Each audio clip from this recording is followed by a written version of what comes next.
Hey, I just got done editing this episode that dives into the psychology of the far right, and upon finishing, I opened Twitter to the news that there was another mass shooting in El Paso, the second mass shooting in Texas alone in the last 6 days. The first, at the Gilroy Garlic Festival, killed 4 and injured 12. As I'm looking now, it looks like 12 people were killed today, the event apparently taking place at a Walmart.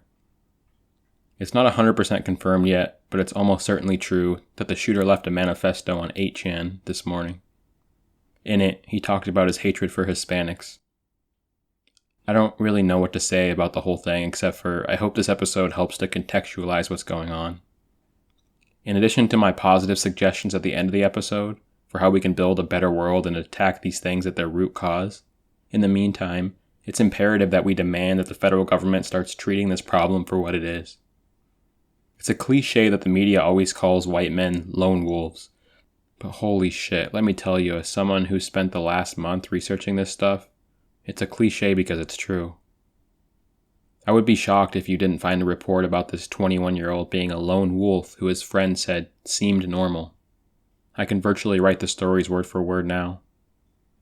We stopped Islamic terrorism from spreading online by seeking out, infiltrating, and doing away with extremist message boards. Those exist for the alt-right as well. The idea that we can't do the same is insane, and the idea that we don't consider people posting manifestos on 8chan to be enough to include this person as part of a community and not a lone wolf is a double standard that can only be explained by Islamophobic bigotry. And did I mention today's shooter was taken into custody without a scratch? And we've officially reached the point where we treat mass shootings like bad Trump tweets. They hardly maintain attention for a 24-hour news cycle. The Gilroy shooting had long left the country's attention span, and we'll stop talking about this apparent white nationalist murdering at least 12 people by the next 2 days. This is the world we live in. I wish I had more to say, and I will in the future, but in the meantime, I hope this episode is enlightening. And if there's nothing else to take away from this, remember that 12 people left home today having no clue their life could be in danger, including an 8-month-old baby. Tell the people you care about you love them. Life is fragile. A lot of important things have happened since the turn of the millennium, since around the year 2000. What we saw in the first few years after that was the kind of birth of a nativist anti-immigrant movement, the Minuteman groups and so on that appeared in the hundreds in the early 2000s. So that was the beginning of a very strong anti-immigrant movement that was thick with racism. In other words, it wasn't certainly about Irish or German immigrants, it was about brown-skinned immigrants from Mexico, from Central America, and so on. So more and more you saw this idea of the United States somehow being inundated by a flood of people who are not like us, who are not white, who come from a country where they speak a different language, and so on. Ultimately, what happened was the movement just exploded after that rise from about 2000 to 2008, in 2008 and into 2009. What really happened to explain that? Well, Barack Obama was elected in November of 2008 as our first black president. And while I think most Americans remember that as a really optimistic moment, we had overcome this terrible problem of race after hundreds of years of race problems in this country, there was a very, very sizable minority of white people, we're talking about tens of millions of people, who felt that their country was lost to them, that somehow Barack Obama in the White House represented a country that no longer belonged to white people. In other words, we white people have been dispossessed. We are now the oppressed minority. So in the wake of Obama's election, there was an absolutely incredible growth in the radical right, especially among the so-called patriot groups, the militia groups.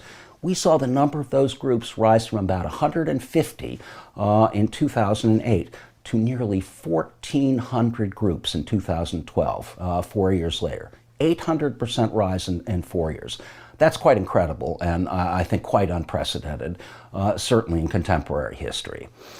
So it's out, in a sense, it's out of the Tea Party movement, out of white nationalist thinkers like Pat Buchanan, like Pat Robertson, that you get the beginnings, or really the continuation, but the bringing to the surface again of the idea that America is or should be fundamentally, as they say, European, meaning white.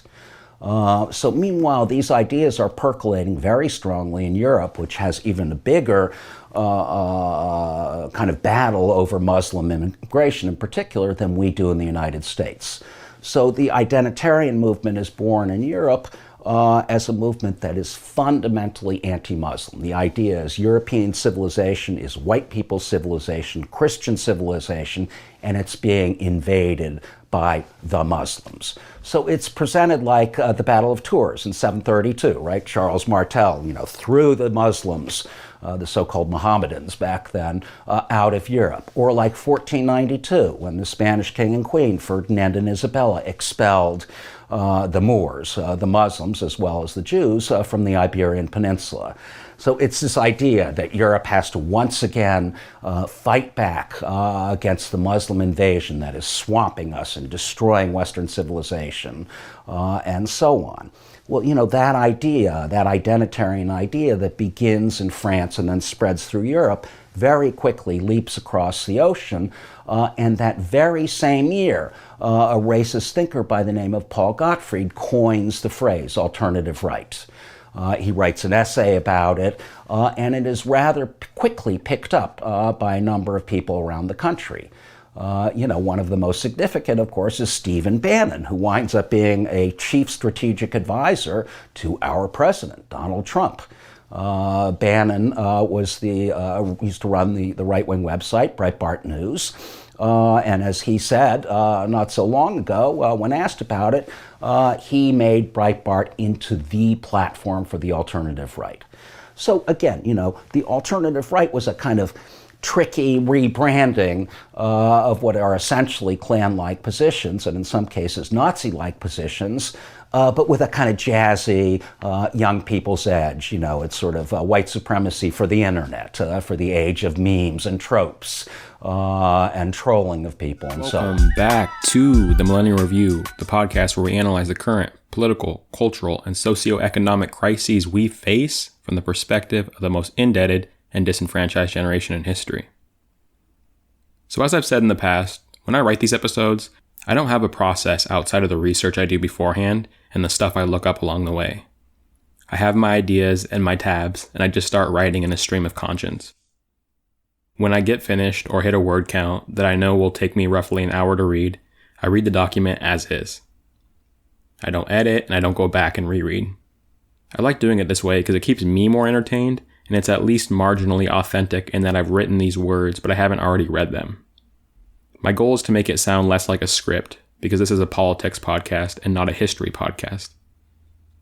Our goal here is ideology, not production value or the ideal listening experience. And speaking of this being a political show, one where the host happen to really love history and think it's a critical part of politics, it can be difficult to find the balance. Since most people came to the show through politics, it's safe to assume that if I just got on here and read off facts about history, most would be somewhat disappointed. But when I am telling the story about history and advertising it as such, I also don't want to make it 50 minutes of my politics mixed with 10 minutes of the actual story. Which brings us to today's episode. I started the first episode by talking about alienation and the spectacle and fragmentation. On the second episode, I began with Plato's allegory of the cave. When I started writing what was supposed to be the third episode, I began in the exact same way. I plan to briefly discuss domination and try to get at what drives the far right to act the way that they do before diving into the rise of Donald Trump. But because I don't plan these things, it turns out my stream of conscience was really interested in that topic that was supposed to be an intro. And so, rather than talk about conservative psychology for 40 minutes and then jump back into the story, I figured this is better as an addendum episode. If you just want to hear what happened in the story, you're safe to skip this episode. But if you're interested in what actually makes these far-right extremists tick and behave the way they do, rather than just learning the facts of the timeline of their behavior, I think this episode is useful. Ever since I first read the Newark book about a month ago, I've been thinking about this daily, so hopefully that's yielded some worthwhile insights. You can't begin understanding the way in which the far right behaves without understanding the way in which the far right thinks. That sounds like an obvious truism, but we, and by we I mean the entire country, think about it less than one might imagine.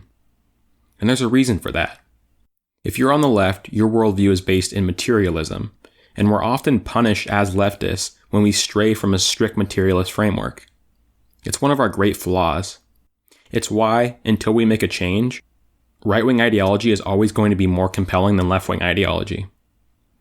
This is a bit counterintuitive, but think through it. The right advances abstract principles in a material manner. The left advances material principles in an abstract manner. Most human minds respond to the former much more favorably than the latter. So here's what I mean.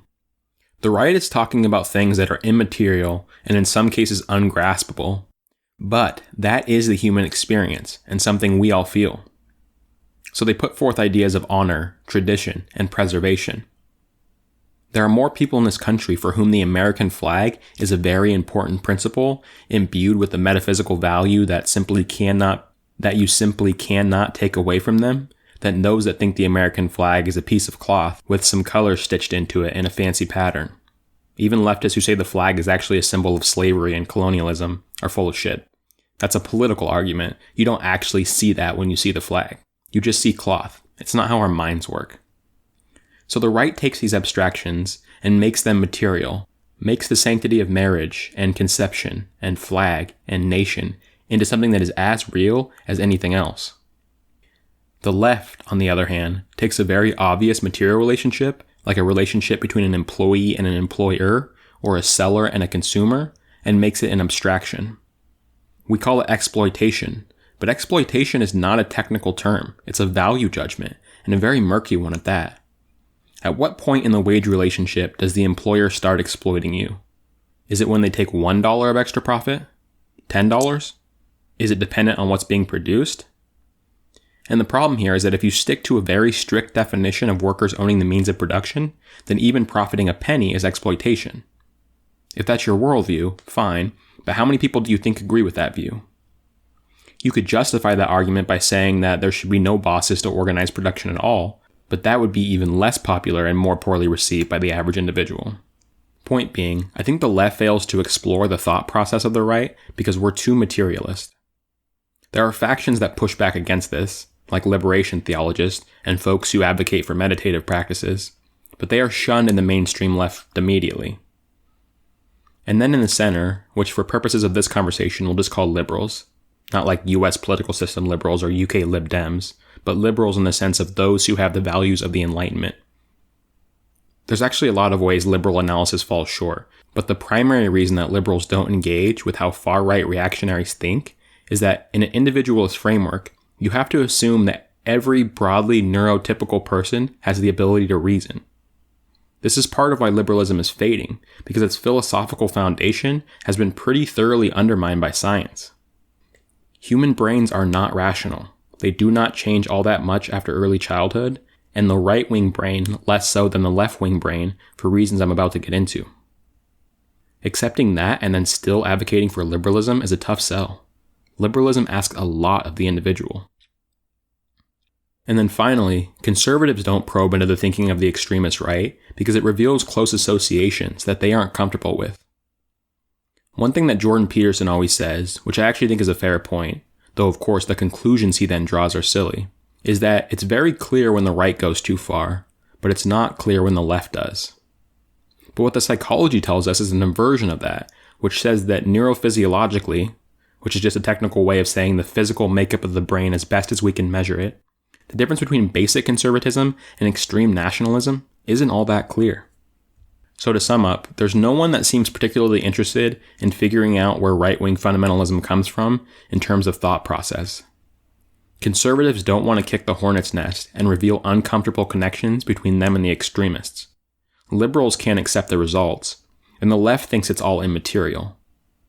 Except for me, your brave leftist podcast host. Let's explore the conservative brain to better help us understand where the alt-right comes from and why Donald Trump is such an attractive figure to the far-right psyche. I want to begin with Machiavelli. I mentioned him in the first episode briefly, but I really do think his work in his book The Discourses, which was a commentary on Rome and how Italy had deteriorated politically since Roman times, gives us a valuable starting point that is under-discussed. I really wish Machiavelli was known for this book more than The Prince, which is out of context if you don't know his broader work. 2 asides about Machiavelli. 1, he's the most readable author imaginable for somebody writing in the 16th century, so if you're interested, you should read him. And 2, Machiavelli was writing at a period that he saw as a historical low point. He thought the world had been much better before, and that he was living in a shitty period. Which I personally think generates completely different ideas than if you think you're living in history's best moment. It's something we've lost with the post-Enlightenment idea of linear progress, where we think the world just gets better and better in a straight line. Okay, so Machiavelli was convinced that society was about domination and humiliation. There was never a period of stasis in human interaction, but instead a constant clash of trying not to be dominated and trying to dominate others. There is no equilibrium because as soon as one escapes the feeling that they're being humiliated, they are immediately going to try to humiliate others.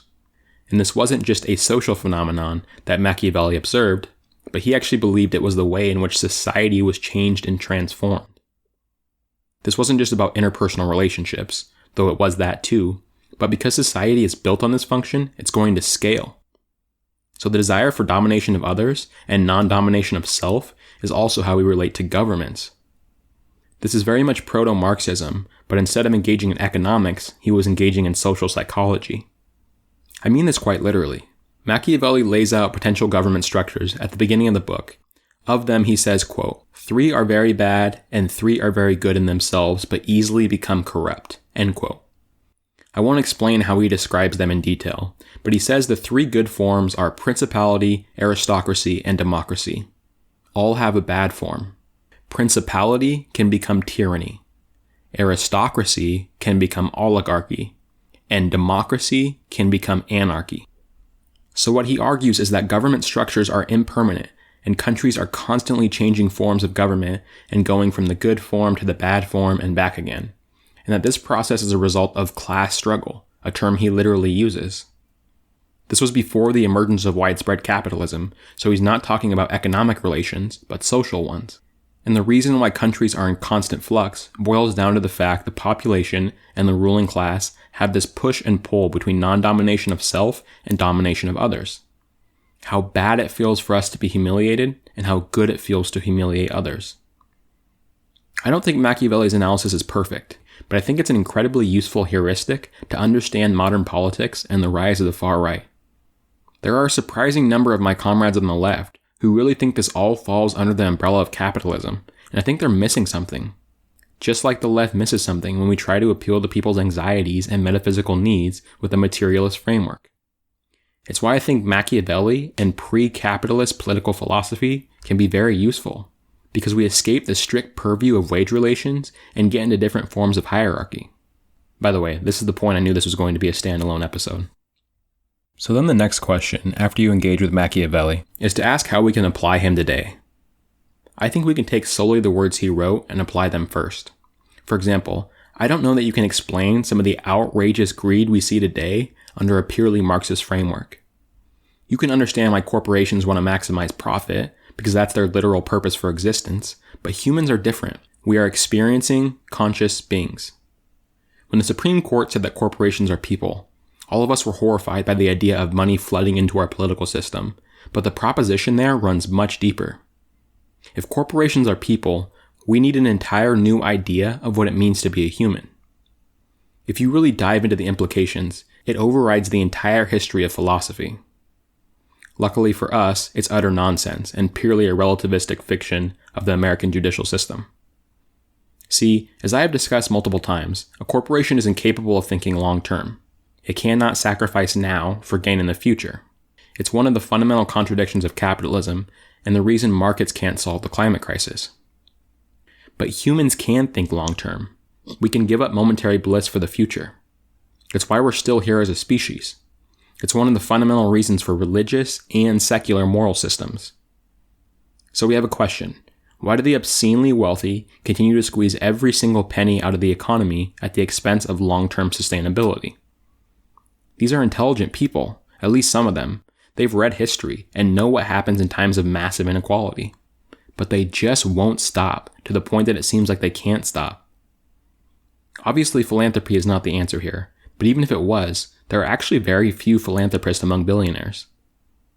Guess how much the richest man on earth and Jeff Bezos, worth $160 billion, gives to charity? Ready for it? 1.2%. He gives 1.2% of his income to charity. And this is where I think Machiavelli is useful. It's not about the money, even theoretically. It's about domination. There's a famous story about Steve Jobs, who used to take a $1 salary from Apple. Obviously, he made his billions in ownership and stock options, but he didn't take a salary. And then one day, Apple said they wanted to pay him a salary for whatever reason, and they entered into negotiations. I don't know the real numbers, but basically Apple offered him like $50 million. He rejected. Okay, $75 million. He rejected. $100 million? Nope, because there were CEOs out there that were making more. Either he wasn't going to earn a salary and have the prestige of not doing so, or he was going to be the highest paid CEO in the world. That's about domination. So you might think I'm off topic, and you're kind of right, but I think this goes all the way down the social hierarchy. There's this concept in the literature called the Wage of Whiteness, in which poor working class people are often more concerned with their status in terms of power than their actual economic concerns. For the last 30 years, there has been incredibly consistent social science research that shows that in the post-Reagan era, polarization in this country is primarily based on racial characteristics. Machiavelli helps us understand this. If you studied recent American history, you've heard the phrase Reagan Democrat. In the 1980 election, Reagan won millions and millions of Democratic voters, most notably in the Midwest. One county used to illustrate this phenomenon is Macomb County, just north of Detroit. In Macomb, 63% of voters supported John F. Kennedy in 1960, and then 66% supported Ronald Reagan in 1980. So what happened? The media makes it sound as if Reagan was just so compelling that a bunch of Democrats were voting for him. That's not even close to what happened. Reagan was not a great bipartisan politician by any stretch of the imagination. Democrats never liked him from day one. In fact, he preceded our current status quo of being a priori hated by the other side. His approval rating was about 3 points higher than Donald Trump's on Inauguration Day. What happened was not persuasion. What happened was these white voters were making a choice to vote in favor of their whiteness rather than in favor of economics. Remember, this is pre-NAFTA, which also suggests something about how we talk about the Midwest today. The Midwest still had a strong industrial base and still was the home of the Union. 1/3 of all Midwest workers were unionized, and they voted for Democrats because Democrats supported unions.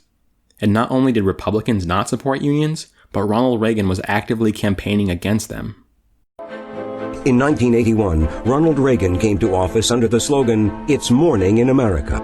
But for union members, there was no sunshine during the Reagan years. The hard line being taken by the Reagan administration concerning the air controllers strike has caused concern on the part of other unions about Mr. Reagan's attitude toward organized labor.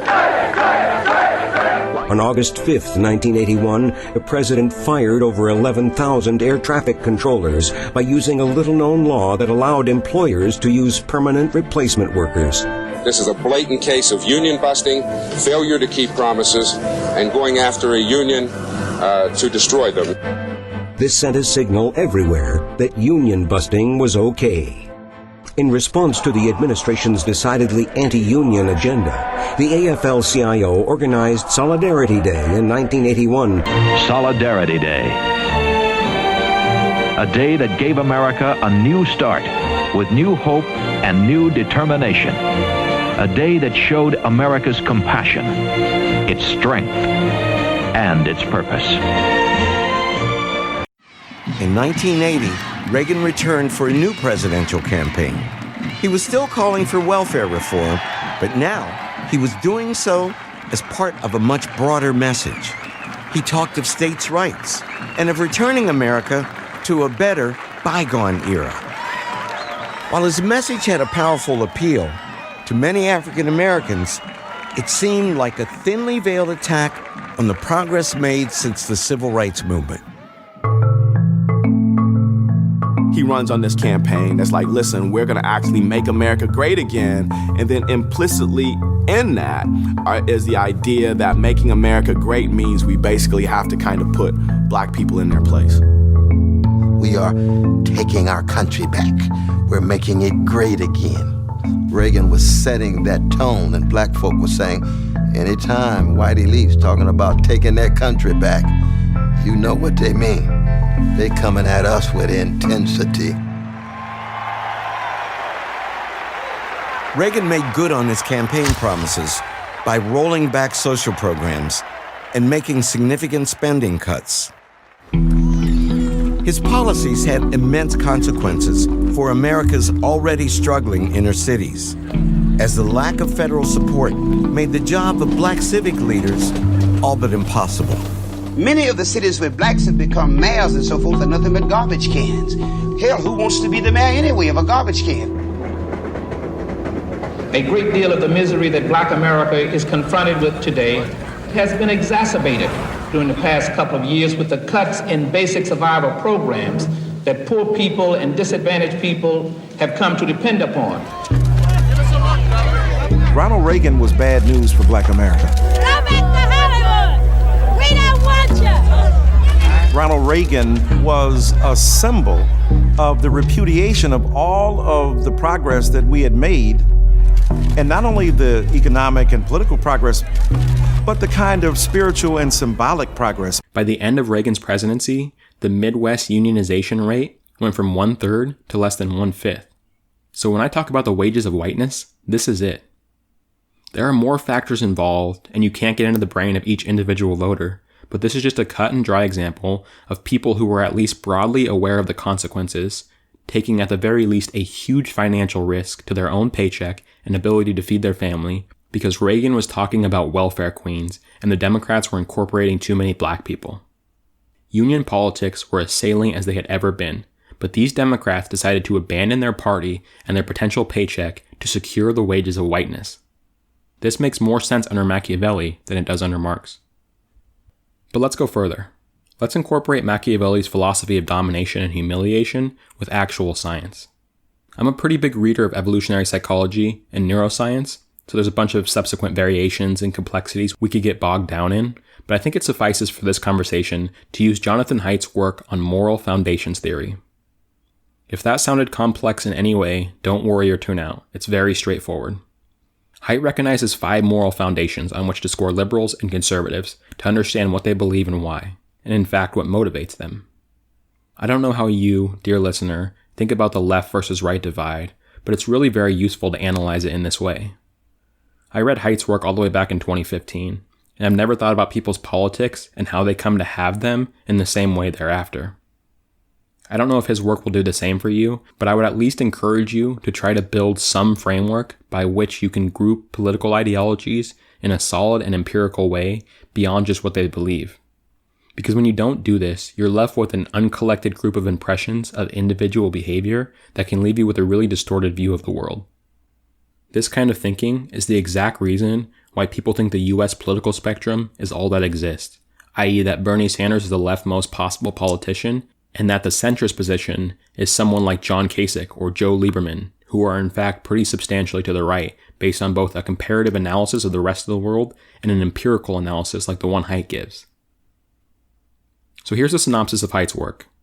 There are 5 moral foundations or principles: care/harm, fairness/cheating, loyalty/betrayal, authority/subversion, and sanctity/degradation. Now, of course, how you define these things matters. But this theory has been tested again and again with different ways to measure, and it's yielded very consistent results. It has been tested based on open questionnaire, direct questioning, response to stimuli, and linguistic analysis. It's been in circulation for decades now, and has stood the test of time. Not that it's perfect, of course, but that it tells us a lot about political ideology. Here's how the measures are defined, and then the results. Care, cherishing and protecting others, the opposite of harm. Fairness, rendering justice according to shared rules, opposite of cheating. Loyalty, standing with your group, family, or nation, opposite of betrayal. Authority, submitting to tradition and legitimate authority, opposite of subversion. Sanctity, abhorrence for disgusting things, foods, actions, opposite of degradation. Very broadly and very simply, the findings show conservatives score highly on measures of fairness, loyalty, authority, and sanctity. What that means is that most conservatives score highly on all four of those. Liberals score highly on just two principles, fairness and care. And I should note here for anyone confused, liberal isn't describing a specific political ideology. It just means left of center. I got in an argument online with someone about this who was saying Haidt's work doesn't apply to us because we're leftists, not liberals. That's not how social science works. The more liberal you are in the measure, the more left you are, meaning that most people listening to this would score in very high percentiles on the principles of fairness and caring because you're probably left of the vast majority of people. So what are we to do with this information? Well, first, Haidt's big takeaway is useful. He makes the case that this information means that conservatives have a more compelling case to make about morality than liberals do simply because they tap into more moral foundations. And I think this is indisputable. Here's what that means. For the left, we don't score strongly one way or another on loyalty versus betrayal, authority versus subversion, or sanctity versus degradation, which is to say, we're not competing with conservatives on these values. And so, in the broadest sense, we don't have a moral case that's going to be convincing to a lot of people. So conservatives can talk about authority all day long and rile people up, because some rough approximation of 50% of the public agrees with them. But we can't meet them in the battlefield and advocate for subversion, because most leftists aren't big on subversion. We're not big on authority either, but that doesn't mean we're obsessed with getting rid of it. I hope this makes sense, and I think it does if you look at leftist infighting. Take leftist ideas of exploitation and wage theft, add them to Jonathan Haidt's findings that the left doesn't score strongly in favor of either authority or subversion. What would you expect to be the outcome? A bunch of people who were favorable to authority versus a bunch of people who wanted to get rid of authority at all costs, right? State socialism versus anarchy, anyone? Communism versus social democracy versus left libertarianism? Castro's Cuba versus the Kurds? I think it makes a lot of sense. This is what you would predict to happen among the left if you assumed there was no consensus on authority versus subversion.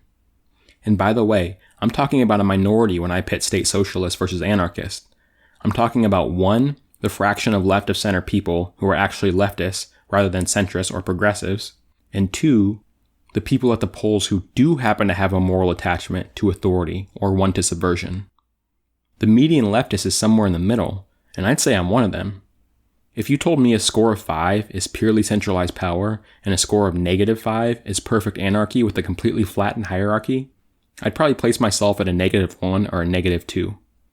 I'm extremely skeptical of state power, but don't think a society without some governing structure is possible, stable, or desirable. So what that means on the left is we have a much harder popular appeal to make and much less unity. What it means on the right is that, essentially, you can build an entire worldview doing no extra analytical work just based off your brain chemistry. If you're on the left, you care about people a lot and you value fairness. Okay, well that gives you the most basic foundation for which direction you might head, but it hardly offers a complete worldview. There's a lot of things to answer on the left, and there's a reason why people on the left are more adventurous, open to experience, well-read, and educated. That's true basically anywhere you go in the world. The only people it hasn't been tested on is uncontacted tribes, but at least in societies of what we call modernity, you'll find the same thing, from Chile to Zimbabwe to China to Ukraine. I'm certain there's more to this than my simplified idea of having to build an ideology that isn't pre-programmed, but that's my hypothesis.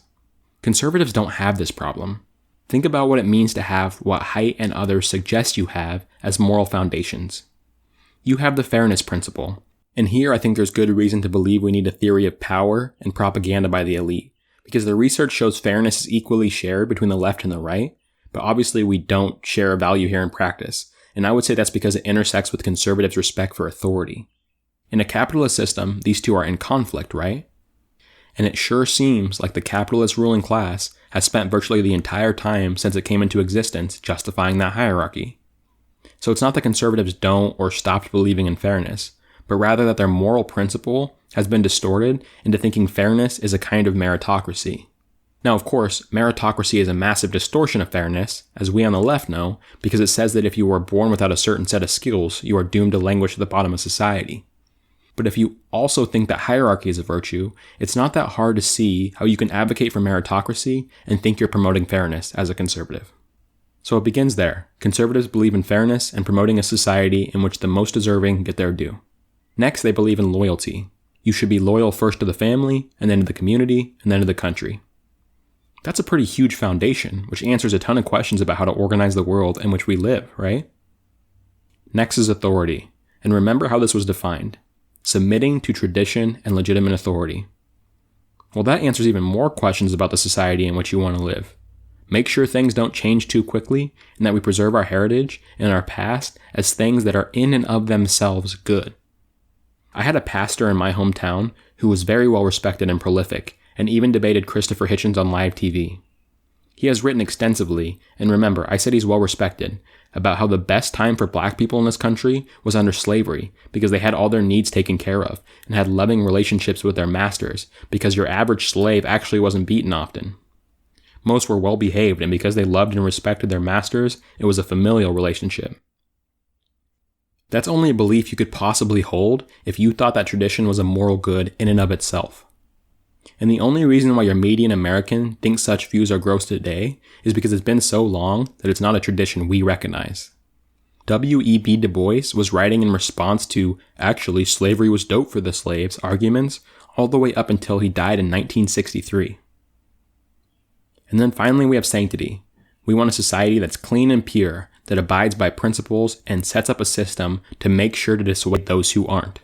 We don't want promiscuity or experimentation or diversity that dilutes what we are as a people. Put all that together. A society in which people get what they earn, have a strong loyalty to family and community, respect tradition and abide by authority, and we punish those who stray too far from moral sanctity so that they don't pull the rest of us away from our purity. And that's what's built into conservative biochemistry. If when I just said those words, I had a conservative sitting in front of me as I was scanning their brain, whatever neurons fire when you are in moral agreement would be firing. So go back to that statement from Jordan Peterson about it being easy to tell when the right goes too far, but not when the left goes too far. Taking into account Haidt's research, a modification of that statement would say it is extremely obvious what built-in moral foundations a far-right extremist draws on, and the inverse is not true on the left.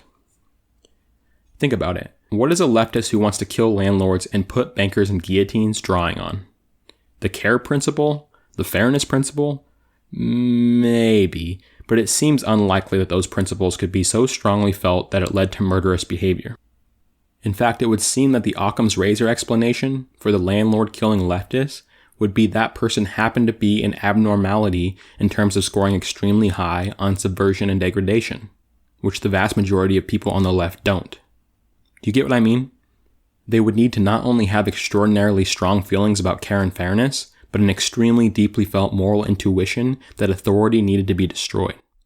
But for the right, the difference between John Kasich and Ted Cruz and Sean Hannity and Steve King and a white supremacist or a religious fundamentalist who thinks we should live in a theocracy is a difference of degree, not foundation. In other words, the supremacist or fundamentalist doesn't believe something that's disconnected from Ted Cruz's worldview. He simply believes it more strongly or takes it to a more logical extreme. Ted Cruz thinks that you should be forced to stand for the American flag at a football game, and an extremist thinks Colin Kaepernick deserves to be jailed or harmed for disrespecting the country. Ted Cruz thinks the Christian religion is foundational to a moral society, and thus that church and state should not be separated. A fundamentalist thinks that people who don't follow the Ten Commandments should be removed from society. Ted Cruz believes that Western culture should be defended and promoted at all costs, including military invasion. A white supremacist agrees and logically concludes that what makes Western culture good is that it has the most white people, so it must be the degenerate minorities that are ruining it. In those three examples, you have Ted Cruz exhibiting the loyalty principle, the authority principle, and the sanctity principle. I'm going to make up a number that seems plausible to me. Ted Cruz is pretty conservative, and the examples I listed above are pretty conservative things that he believes. Let's say you could score Ted Cruz on the 3 principles based on his beliefs. I would say his obsession with respect for the symbol that is the flag, his dogmatically held religious beliefs and their implications for government, and his obsessive defense of Western culture that includes killing hundreds of thousands in the Middle East to supposedly defend it, is relatively extreme. So if there's a scale from 1 to 100 of where Ted Cruz landed on the 3 principles of loyalty, authority, and sanctity, let's just say he is a 70. If there was a survey in which he could respond to each with 100 questions, he would agree with 70 of them. The fundamentalist, the right-wing extremist, and the white supremacist that carried out those extreme beliefs might have scored 95 or 97 on those same measures. Hopefully at this point I made myself clear. The extremism comes out of the moral foundations of the right in a way it just doesn't on the left. All this maps onto reality. How much right-wing versus left-wing terrorism is there in the world? There is way more right-wing terrorism. It's not even close. I always laugh when I see the charts of political terrorism in the United States. So, for example, I'm looking at a graph from the ADL as I write this, which shows that of the 381 deaths from 2008 to 2017, 71% were from right-wing terrorists, 26% were from Islamic terrorists, and 3% were from left-wing terrorists. But what is that graph really saying? What it should say, objectively, is that 97% of those deaths were from right-wing terrorists. What do they think Islamic terrorism is? It's right-wing terrorism. If a Christian kills somebody for religious purposes, the ADL marks that as right-wing terror, because it is. But because Muslims believe in Allah and not Yahweh, it's coded differently. It's incredible that we on the left have given that ground to the right, to such an extent that the impression has almost become reversed. The media would never say that Islamic fundamentalism is a left ideology, because that would be insane, but there is certainly an association. Democrats won't say radical Islamic terror, and conspiracies about Obama being friendly with the Muslim Brotherhood do give the impression that Islam is associated with the American left in a way, which is of course insane. It's also rich that the more right-wing you are in this country, the more likely you are to believe Ilhan Omar, a democratic socialist, is associated with Al-Qaeda, when it's also true that the more right-wing you are, the closer you are to Al-Qaeda. Steve King and Al-Qaeda both believe that outsiders are bad, that gay people are committing a sin and should be punished, that women belong in traditional gender roles, that government should function based off religious decree, that society should be purified, that evolution is a myth, etc. The difference between the far right here and the far right in Syria is purely an accident of birth.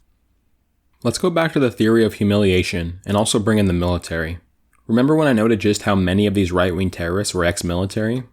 Well, when you dive a layer deeper, things get really interesting. The Military Times recently polled service members of the American military, and nearly 1 out of 4, almost 25% of service members in the American military said that they have personally seen white nationalism in the military among other service members. Now, how big of a deal do our troops think that white nationalism in the military is? Well, they rate it as a bigger national security threat than Syria, Iraq, and Afghanistan, according to that same poll by the Military Times. And not shockingly, minority service members are even more concerned about white nationalism in their ranks. 42% of non-white service members say that they've personally experienced or witnessed white nationalism in the military, versus just 18% of white service members. And more than 60% of troops who took the survey said that they would support activating the National Guard or reserves to handle civil unrest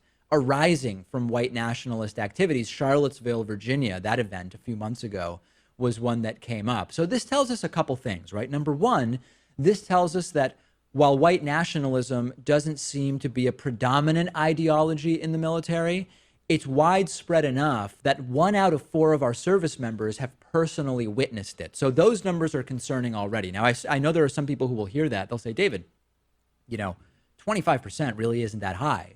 And I would suggest to you that it is incredibly high if in a situation where it's not even necessary that there be political displays or discussions or that this would even come up, the fact that 25% of our service members have witnessed it means that it is much more prevalent, because there are tons of people in the military who are just not going to talk about their politics, and you would never know whether they have white nationalist leanings. Now, a purely logistical question I had when I was reading through the poll was, if you are a white nationalist and you're in the military and you're polled, Do you say, no, I haven't seen white nationalism because you want to hide the prevalence of white nationalism in the military? Or do you say, yes, I have seen white nationalism in the military in order to make other white nationalists, I guess, feel more comfortable about their views? I genuinely don't know the answer to that. I often struggle to really put myself in the mindset of a white nationalist and think about how I would respond to a poll if I were a white nationalist. There's another interesting poll result from this Military Times poll. Almost 5% of respondents left comments complaining in the poll that groups like Black Lives Matter weren't included in the options for national security threats. Nobody should be shocked by that, right? White nationalists are more emboldened than they've been in a very long time with Donald Trump in the White House. They've infiltrated our police departments, so why not the military? I find the results completely unsurprising. And actually, my instinct is to think that these numbers are understating how much of a problem this is in the American military. We know that groups like the KKK recruit from former military, right? Former neo-Nazi Frank Mink and former KKK member, I forget his rank, Grand Wizard, I think it was, Scott Shepard, both of whom are friends of the show now. They've both told us that there are lots of reasons why former military make good targets for white supremacist recruitment. So let's go through a few. Terry Nichols and Timothy Mcveigh, the perpetrators of the Oklahoma City bombing, both served in the military. Terry Nichols entered at the age of 33 to try to escape a shitty life where he couldn't get through college. He was made fun of the entire time he was in the Army for being older, always called Grandpa. Eventually, his wife left him, and he got discharged in humiliation to go take care of his son. While Nichols was still in the military, though, he had started treating black soldiers like shit, which is how he met Mcveigh.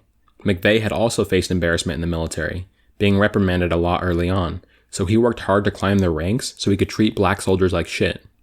The two literally met through their racism in the Army. And then Mcveigh tried to join the Special Forces because he wanted to become a big figure in the military, but he failed dramatically and washed out on day 2. Jim Atkinson, the Knoxville Universalist church shooter, was dishonorably discharged from the Army for unknown reasons. As I mentioned last episode, the guy who killed his mom and 3 cops had tried boot camp for the Marine Corps, but got kicked out after throwing a tray of food at the commander. He spent the next few months beating up his girlfriend after losing his job at a glass factory. The Olympic Park bomber had a successful career in the Air Force and was climbing ranks when he was caught with marijuana and sent home in shame. Wade Michael Page, the Wisconsin Sikh temple shooter, had a successful 6 years of service in the military that ended after multiple infractions of him drinking and going absent without leave. And a few years after he came home and found a decent job driving trucks, he was fired for drinking while driving. Did you notice a theme there? There are debates among the left about whether 17 and 18-year-olds joining the military is primarily a result of economic coercion, or whether, while yes, economics certainly play a major role, people are aware of the implications of joining. I think that's an interesting enough debate, but for the purpose of this conversation, the reality is that whether they came in knowing, certainly after spending time in the military, they quickly understand dominance hierarchies. The entire foundation of the military has humiliation built into it. In fact, I would say the military is Machiavelli's dominance theory distilled down to its purest form and stripped of the broader social institutions we build to mediate it. So I don't think it's a mistake that all these guys, and more to come as we continue telling our story, joined the military and faced humiliation while they were in it. Think about what it means to fail out of boot camp or get discharged from the military. You've built your whole life around this. You've been telling people for months, or you've already been in for years. This is how people know you. Maybe it's a coincidence that every single one of these guys seem to constantly struggle with being dominated and trying to dominate others, but I really don't think so. And think about the most recent emerging trend, incels. Again, another group of people who couldn't be a better case study for dominance and humiliation. A whole community which can't even have its own subreddit because each new attempt instantly turns into some of the most aggressive, murderous, violent rhetoric against women. These are people who feel humiliated because they can't get laid, and their primary purpose is to humiliate the same women and the guys they sleep with back, which often turns into racial animus. In 2009, an incel shot up an LA Fitness in Pittsburgh, killing 4 and injuring 9. Leaving a letter about how much he hated women. In 2014, Elliot Rodger, who is still hailed as a hero in many of these online communities, shot up a sorority in Santa Barbara, killing 6 and injuring 14, leaving behind a rambling YouTube video most of us have probably seen about how women only sleep with douchebags. In 2015, Chris Harper Mercer killed 9 and injured 8 in a shooting at Umpqua Community College in Oregon, where he praised Elliot Rodger in his manifesto and said he never had a girlfriend. In July of 2016, a man in Alberta, Canada, murdered a random man in the streets, testifying that he was angry he had been involuntarily celibate for 4 years. In December of 2017, William Atchison killed 2 people in a shooting at a New Mexico high school, after which his online records showed he had used the pseudonym Elliot Rodger in incel forums. Before Nicholas Cruz killed 17 and injured 17 more at Stoneman Douglas High School in Parkland, Florida, he posted that, quote, Elliot Rodger will not be forgotten. By the way, we're going to discuss Cruz in episode 3, another story where the media completely dropped the ball. In April of 2018, after posting on Facebook that the incel rebellion has already begun, a man drove his van into a crowd in Toronto, killing 10 and injuring 14. 7 months later, a man drove to a hot yoga studio in Tennessee and opened fire, killing 2 women and injuring 4. He was an Elliot Rodger fan and made misogynistic songs on SoundCloud. There have been 2 attempted mass shootings by incels in 2019, one in which a man posted that he was going to kill as many women as possible, and another on June 17th when a man opened fire in a Dallas courthouse but was killed before he did any damage. He was an ex-military, incel, conspiracy theorist, white supremacist. I think that's where I'll leave the episode. I don't have a grand conclusion, but I hope you're drawing the same sort of mental connections that I am. If you combine some of our most important and profound philosophers with a modern science and apply it to the story I've been telling you so far, you get a lot clearer picture. I think this kind of analysis is important, and I feel obligated to do it, because even if I accomplish my original goal, which is showing how this movement is deeply connected and historically contingent, all you're left with is a bigger brain, but no solution. And I don't have the perfect prescription for how we could stop this from happening, but I actually think one is possible. So let's summarize the dialectical politics of this so far. I began by discussing alienation and the society of the spectacle, how our fragmented daily lives both create these monsters by stripping their lives of community and purpose and making the idea of belonging to an exclusionary group extremely compelling, and how the same factors constrain us from having a systemic view of history that is a prerequisite to understanding the phenomenon. That's my Marx portion. In episode 2, I left materialism and brought in Plato to discuss the intrinsic human desire for forbidden knowledge. This runs through every single act of terror I've discussed, a deep network of conspiracy theories about the world. Combine these two, people feel completely disconnected from their lives, and this is how they build community. Add to this domination theory, the feeling of absolute humiliation people feel when they lose their social status, or their paycheck, or their place in the military, or their perceived deserved sex, and how they turn the humiliation they feel into a desire to dominate others. These are all philosophical investigations, but then we discuss the science, which shows that conservatives value meritocracy, authority, loyalty, and sanctity. Those values, and this scales with how strongly you exert them, are violated by multiculturalism, religious pluralism, feminism and sexual freedom, LGBTQ visibility, affirmative action, and economic redistribution. No conservative is fond of these things, but the far right hates them. They feel as if their whiteness and maleness and straightness and religion are under attack, and these beliefs, which always bubble under the surface, are arising due to the fact that they don't have economic security as a group anymore. The factory closed, unions are decimated, and it's basically impossible to make a living without a college degree. This is a group that is feeling humiliated for the first time in the entire history of this country.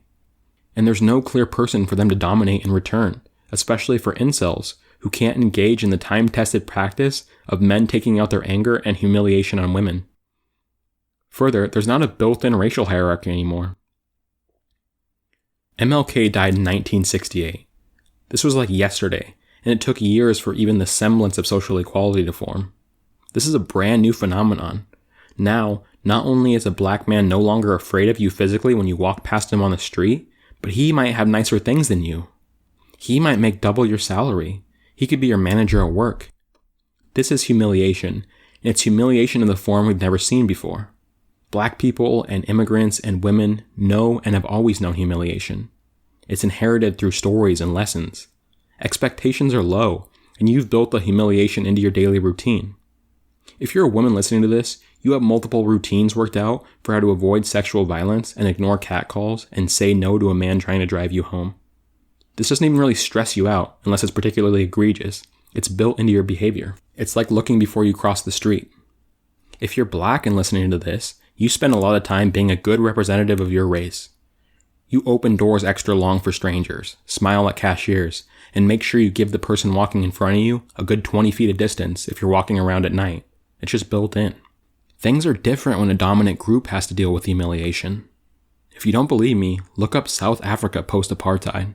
One way or the other, the time is now for you, white men, to arise. During his time touring the United States, he was welcomed by a cross-section of American white supremacists. And he took to the alt-right media for support. Help us to continue to fight the good fight. A constant theme. We represent the white people of South Africa who are presently being told that they can expect to see a genocide. And it's already translating into more than just rhetoric, as we found out when we joined Roche and his group, the Saitlanders, on a remote farm in South Africa. The group is actively monitored by South African security services, in part, says an intelligence source, because it displays the same tendencies as terrorist organizations in recruitment of new members as they prepare for an all-out race war. So if we want to fix or mitigate this problem, and fuck I want to fix or mitigate this problem because it's horrifying and only getting worse, we have to start by coming to terms with the reality above. On the left, we can scream about how white men still have all the money and power, and we're sorry it hurts your fragile fifis to not have anything you want whenever you want it. But to continue engaging in that behavior, which has thus far mostly been our response, is to either do nothing about the problem or to make it much worse. My first instinct is to point out the contradiction of these people who claim to be big masculine men pushing back against the SJW crybaby left, who in reality are having an absolute mental breakdown every time students shut down Ben Shapiro speaking at East Santa Clara State Community College A&M. But I really believe there's a deep psychological pain that needs to be addressed whether we like it or not. And I'm very firmly on team not like it. But this is history. Read Frederick Douglass, read Du Bois, read MLK and the white allies that organized with him, read Malcolm, read Debs, read Emma Goldman, read Betty Friedan, read Angela Davis. It sucks that we have to drag society along while the people who perpetrate the crimes and evil constantly play tug-of-war to try to pull us backwards and then take credit for the progress. But that's the way the world works, and indeed the way it always has. The solution to this wave of right-wing violence that seems to be getting worse by the day is to build an integrated, egalitarian democracy. What does integrated mean? The social science of the last few years has been really interesting and clear in telling us that communities that are integrated function extremely well. They have better economic output, higher education levels, and stronger cultural ties. We don't have integration in this country. We have community segregation and school segregation, and that's the worst of all possible worlds. Multiculturalism is an objectively good thing by every measure of productivity and well-being that we have available to us, and if they are integrated, it's the best possible society. If you have the same multiculturalism, but one in which cultures are separated, that seems to be the worst possible society. You don't get the strengths of culture combining into a unique cosmopolitanism that empirically makes people way less bigoted, and instead you get the downsides of having perpetual fear of other communities invading your space. So integration is a project that we don't take seriously, that we must. Next is egalitarian. This of course includes massive economic redistribution, which simply does make everyone's life better. But we also need to build egalitarianism into our social institutions. More open spaces, more public libraries, more community building, more health facilities and mental health programs. There are simply way too many people who feel left out, and if we allow that to continue, we're asking for this volcano that has been spewing lava to just absolutely erupt. And finally, democracy. There's a really interesting moment of history we don't talk about enough, right around the time that Kennedy died and before LBJ was able to masterfully navigate Congress. where there was serious consideration to massive reform of the Senate that went so far as serious political types advocating it be abolished. The filibuster was 67 votes, business was slow, and government wasn't functioning properly. We currently have nobody talking about these kinds of institutional changes in a serious way, but we should be. I don't think an Athenian democracy is possible or even desirable, but it sure seems life would be a lot better in this country if we had automatic voter registration, reformed the Senate dramatically to at least more accurately represent the population, and then added hundreds of seats to the House. The UK has 20% of our population, but their House has 650 seats. Freezing the House at 435 was an arbitrary number. A sensible reform, like tying representation to the proportion of the population compared to the smallest state, would give California 78 seats instead of 53, for example, and would actually be democratic. And then, of course, a truly democratic society would give people choice in more than who they vote for. We need massive economic reforms to expand worker cooperatives, reunionize as much of this country as possible, and give workers seats on boards. It won't solve all of our problems, and we need to go a lot further, but building an integrated, egalitarian democracy would begin the process of rebuilding social bonds built on solidarity, which seems to me is the most meaningful thing we've lost as a country and what Donald Trump types have figured out how to exploit to vile and destructive ends. And that's where we'll begin part 3. Thanks for listening to my diatribe, and I hope you learned something.